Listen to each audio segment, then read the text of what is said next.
Political party that fought oppression slowly became a gatekeeper for opportunities. Liberation turned into entitlement, and the ANC's greatest strength became its greatest excuse. My name is Ualokwan, and these are the news that matter the most. So we all know that today ANC was celebrating its 114 years of existence.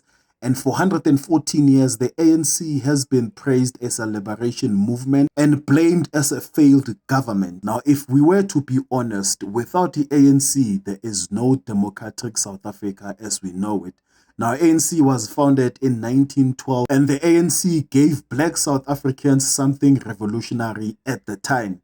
It gave blacks an organized resistance, political identity, and international visibility. Now, the ANC led the fight against colonial land dispossession, and it also mobilized global pressure that isolated apartheid South Africa. It also produced leaders like Albert Luthuli, Oliver Tambo, and the great Nelson Mandela.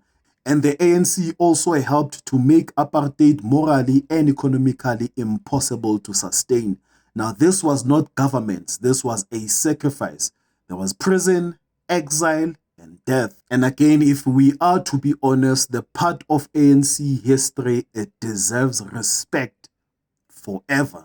In 1994, the ANC did not inherit a functioning country. It inherited a racially rigged economy. And yes, some real progress happened.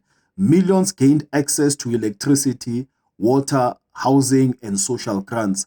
The constitution became one of the most progressive in the world, and free political participation replaced racial dictatorship. Now, a violent civil war was avoided through negotiation, not revenge. And for many South Africans, the ANC was the first government that saw them all, and that matters. But however, liberation turned into entitlement, and the ANC's greatest strength became its greatest excuse.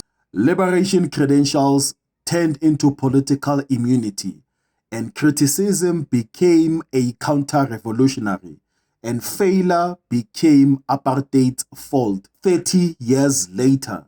And corruption didn't sneak in, it was normalized. Cadre deployment over competency, state capture over service delivery, and loyalty over accountability. Now, the party that fought oppression slowly became a gatekeeper of opportunities, not a liberator of it. And yes, the ANC did do great things, historic things, necessary things. But here's the controversial truth. Liberation does not entitle you to rule forever. Past glory cannot fix present failures, and a struggle movement is not automatically a good movement. The ANC changed history, but the question that we must now ask ourselves is that, is the ANC still changing the future, or the ANC is only protecting its past? And if there's such a thing, I just want to say a happy 114th political birthday to the ANC. And we thank you for everything that you have done that is good in South Africa. But I am still asking myself, is the ANC still changing the future, or is the ANC only protecting its past? What are your thoughts?